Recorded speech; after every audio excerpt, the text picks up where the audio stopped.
Welcome back to Coffee Talk and Tech, where we talk about audio and video and how to improve it for live streaming and content creation. Today we're going to take a look at a new mic by FineFine. It is the FineFine Ample Tank Tank 1. And full disclosure, FineFine sent me this mic, but they have no power over what I'm going to say, nor will they see any of this video before I post this. I'm by no means swayed by anyone when they send me anything. And unfortunately, that has not always worked in my favor, but it's the truth. All right, so let's take a look at this mic, and we're going to take a look at a few other dynamic mics that I've owned over the years and see how they compare. Okay, like usual, we're going to do an unboxing of the Tank 1, the microphone by FineFine. It is the Ample Tank. It's got an XLR input, intelligent noise reduction, and mid-boost switch. Let's check this baby out. Come on, cut this baby open. And we're going to take a look at the quality of this. We're going to listen to it in a few different ways.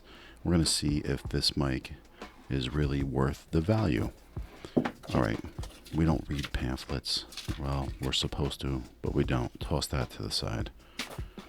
Let's get to this mic. Come on, foam. All right here is our 5/8 to 3/8 adapter. Thank you, FineFine. And now let's get this mic out of here. Holy, this is like an anvil in this box. This mic is so heavy. The only thing that's plastic are these knobs on the side, and the rest of the mic is like solid metal. It's pretty heavy. On the back, we can see we have our mid-boost switch and our low cut filter and our XLR input. So that's great to have. And then also we have where your 5/8 to 3/8 adapter goes in underneath. But this thing is solid metal and it's pretty hefty and it feels of great quality. This mesh screen looks exactly like the Rode Podmic. You're going to hear me say this a couple times. Let's do this. Okay, so now you're listening to me on the Ample Tank, and this is what it sounds like. And I am on my audio interface, which is an SSL2 Mark II, and I'm nearly at 100% gain. And so this audio interface puts around 62 to 64 dB out. So that just goes to show you how much gain this mic is going to take. So that kind of puts you in the realm of a Podmic or a Shure SM7B. So that gives you an idea of the sensitivity of this mic. And so now I'm talking straight into the mic, and this is what it sounds like. So let's do a little plosive test. Put your personal property in the proper place. Put your personal property in the proper place. And so as we listen to that, we'll see how it is speaking right into the mic. I kind of feel like it's going to end up being very similar. Again, I'm going to bring it up to the Podmic, which is good because the Podmic is a fantastic mic. But now I'm going to turn this at 90 degrees and we're going to listen to see what this mic sounds like. Can you hear this from the side? What does it sound like? Let's listen in and see how it sounds. And now I'm going to keep on turning this around at 180 degrees, so you may be picking up a little bit of reverb from my monitor, and then I'm going to go back to another 90, and this is the other side of the mic, and then we'll finish up with coming straight into the mic, and this is what this mic sounds like. Now I'm only about 3 or 4 inches speaking directly into this mic. I'm going to back up about a foot, and this is what it sounds like while you're talking into this mic, approximately about a foot away. And then now I'm going to be about 3 feet away from this mic, and this is what this mic sounds like. So we see at a couple different positions of what this mic sounds like, and then I'm going to get in very close, about 2 inches, and this is what this mic sounds like. Now the mic is in front of me on a stand. I am going to tap on the table and just see how this mic sounds. And now I'm going to tap right on the top of the mic.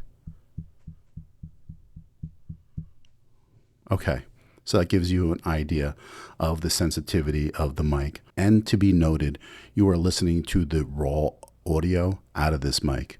So I have no VSTs, no noise suppression on.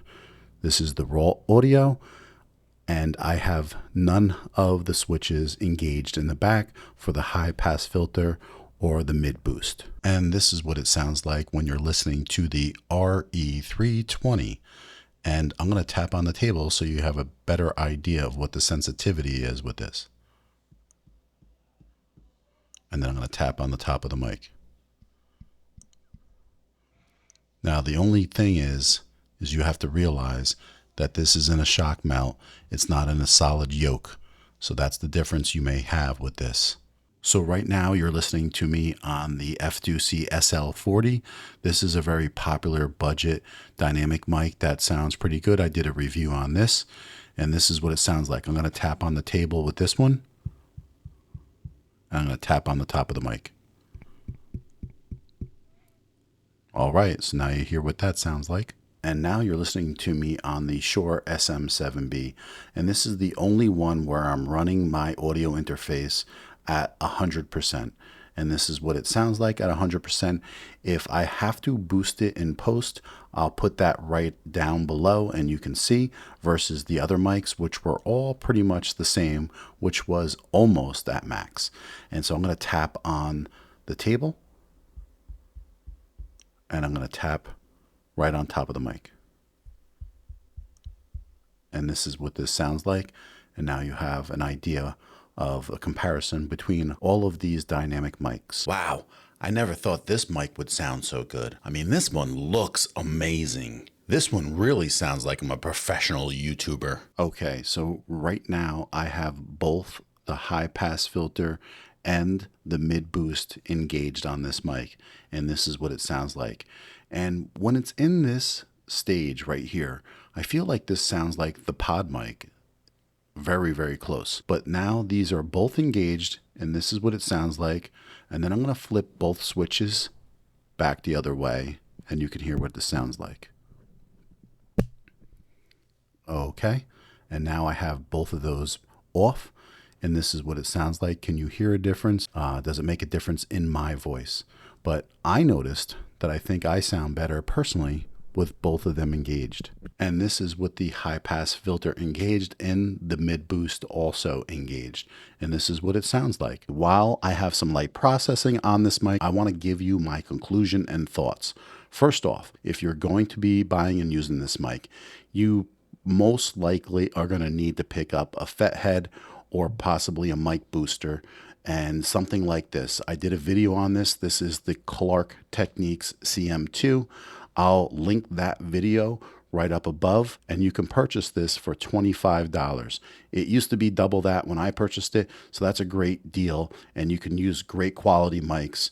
It gives you about 20 dB of clean boost, so that should get everybody in the range to be able to use any of these high gain mics. So at this point, I believe this is absolutely definitely the best dynamic mic that FineFine has ever made.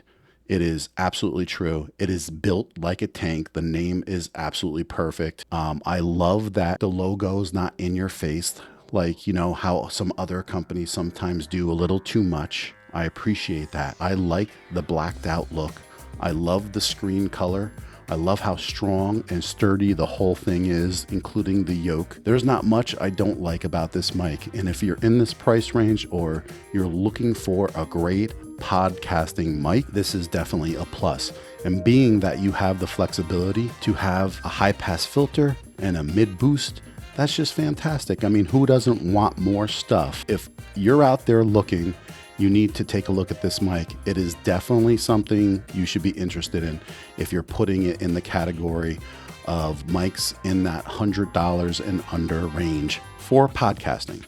So hope this helped you.